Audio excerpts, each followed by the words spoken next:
Oh, shit, man. Oh. Thank you, Sarkis. I appreciate that. Sarkis is with me. That's all that matters. Oh, my God. I got a cold during the coronavirus. You can't get a cold during the coronavirus because everyone thinks you've got the coronavirus, right? Getting a cold during the coronavirus is what it felt like being Muslim after September 11th. Everyone thought you're guilty. It's what it felt like being white after January 6th. That was your day, motherfuckers. I was watching January 6th. I go, oh shit, they have terrorists too! I'm sorry, patriots. That's what white people call their terrorists, patriots. White people got funny names for their criminals. Terrorists become patriots. Killers become lone wolves. The fuck's a lone wolf? It's a white guy who killed somebody. Reed, my favorite day was January 7th when those guys who stormed the Capitol, they wouldn't let them on the airplanes. Do you see those videos? If you go watch, it's the best videos. They're at the airport crying. They're like, this is bullshit, man. I have my boarding pass and I chose my meal and they're not letting me on the plane. I was watching, I go, welcome to my world, motherfuckers. I go, by the way, when they didn't let the Muslims on the plane, we didn't cry, right? We just walked away. Okay, fine. I will just hijack the next plane. Keep your pride.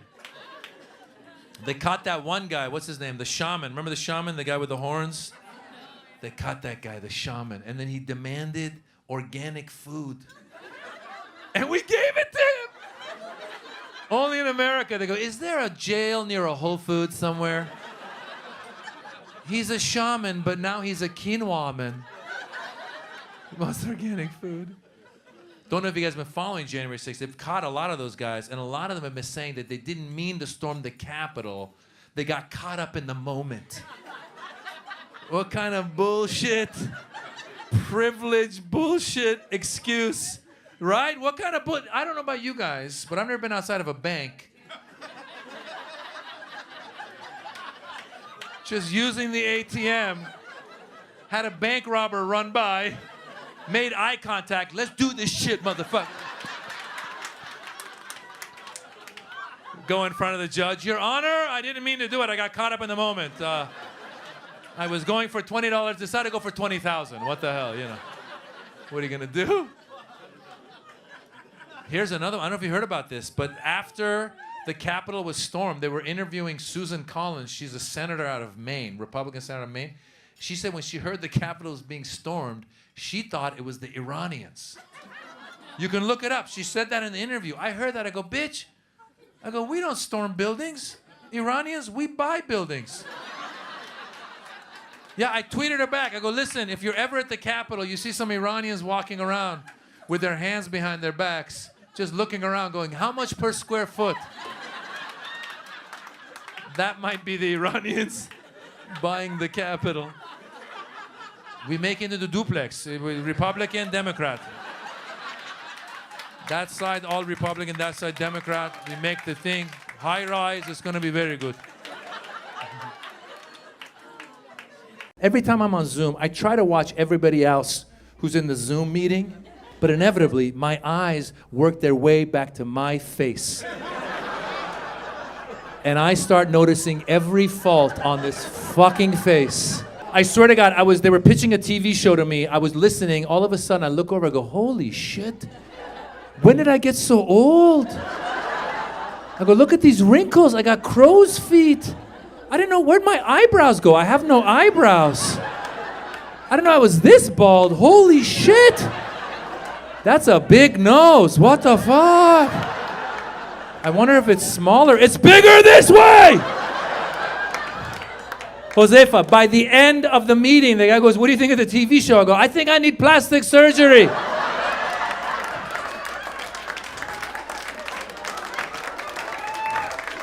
And I thought about getting it. I did, because I found out if you want your eyelids to open, you go to the plastic surgeon. They pull your skin back so your eyes open. I thought maybe the guy could pull my skin back, give me some thick eyebrows, thin nose, some white teeth, some nice hair.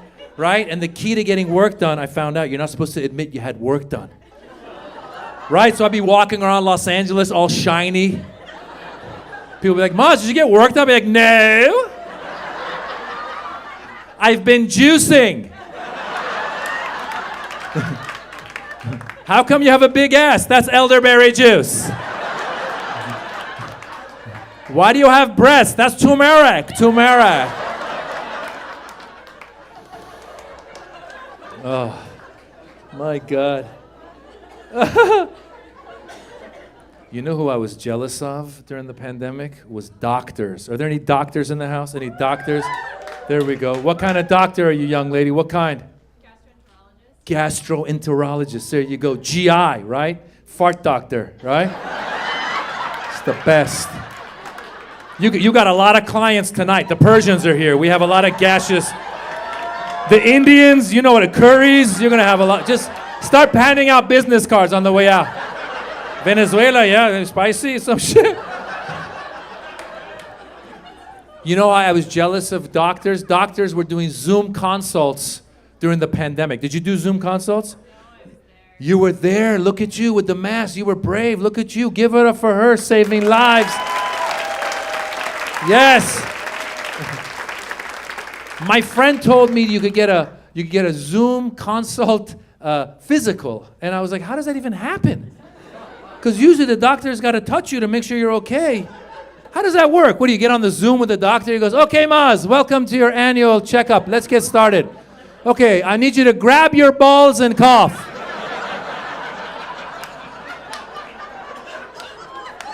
Are you feeling anything strange? No? Okay, stick your finger up your ass. Anything at all? No? Okay, do the copay on the way out. You'll be fine. I was so jealous of doctors. I should have been a doctor. Have you ever heard anybody say that to you before? People say stupid shit like that. I'm happy you haven't heard it, because some people will see like a doctor in a nice car. They go, I should have been a doctor. Like it's a weekend extension course. What's your name, Doc? What's your name? Melanie. I knew I couldn't be a doctor from the 5th grade. Yeah, when they brought that frog out. Remember the frog? You guys remember the frog? In the 5th grade, they brought out a dead frog. Melanie, it was pinned to a tray with his arms out, just like Jesus. He's just... the most disgusting shit I've ever seen. And they doused him in formaldehyde. They put him in front of me. I raised my hand. I go, teacher, what do you want me to do with the frog? She goes, cut it open. I go, fuck that. You cut it open. That's the day I knew I was not going to be a doctor. That's the day I became a comedian. I swear to God. I went to the other side of the room. I just started telling jokes. Right away, I go over. I go, knock, knock. They go, who's there? I go, not the frog. He's dead. He's dead in formaldehyde. I'll be honest with you. The pandemic also made me realize I could never be a doctor, okay? Because as soon as we could get those masks, the disposable blue masks, we bought some of the disposable blue masks. I put it on with my big-ass ears. Those things were hurting my ears so much. I couldn't last 5 minutes in Whole Foods. My wife sent me to Whole Foods to go shopping. Remember early on in the pandemic, you'd get dressed up in like a homemade hazmat suit? With like dishwashing gloves, ski goggles, and the fucking mask. I'd be walking around. I couldn't last 5 minutes in Whole Foods. I was like, this is bullshit. I'm just gonna get the dried mangoes. I will come back for the quinoa. This is bullshit. My ears are hurting. I would run into the car, take off all my gear, start eating my dried mangoes. Oh my God, my ears are hurting. Fuck. I couldn't last 5 minutes in Whole Foods. Meanwhile, doctors will operate on somebody for 8 hours wearing the mask, right? They'll be in the operating room, right? They get started. Scalpel! They cut the guy open. And then hammer! I don't know what it is. Blender! I don't know. I'm cooking at this point.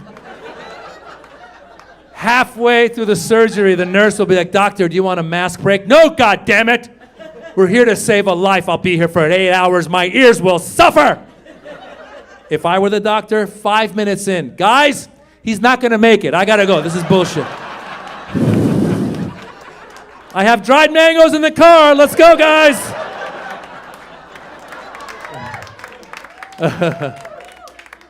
I also got a cold during the coronavirus. You can't get a cold during the coronavirus because everyone would think you had the coronavirus.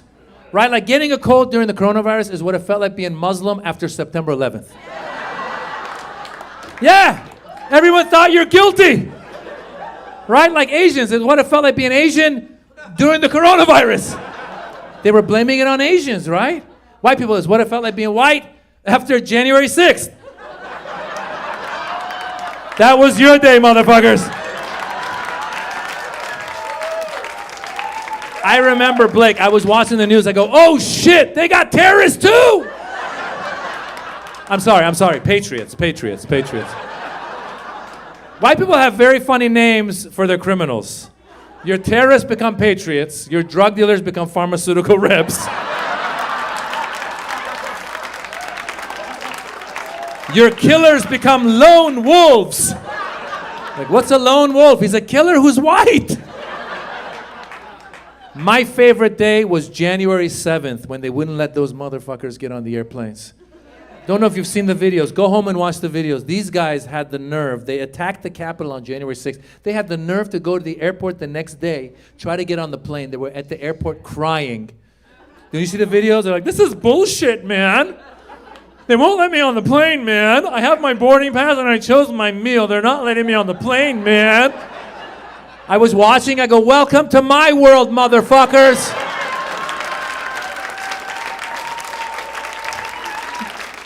They haven't let my people on planes for 20 years.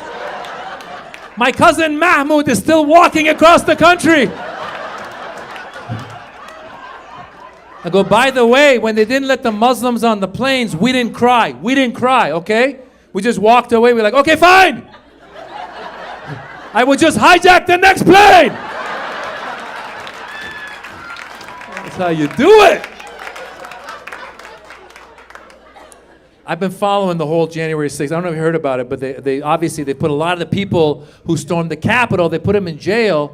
And a lot of them, when they were caught, they said that they didn't mean to storm the Capitol. They got caught up in the moment.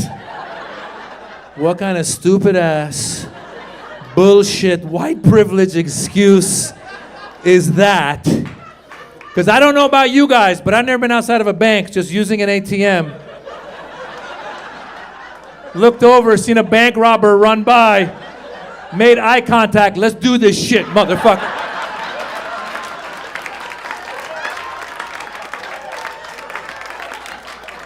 Go in front of the judge, "Your Honor, I'll be honest with you, I got caught up in the moment. I was going for $20, decided to go for 20,000. What the hell? These things happen, Your Honor." I've been watching the January 6th hearings. I don't know if you guys have or not. But I don't care what side you're on, right or left, you should watch them. They're very entertaining. It's the best TV show on television.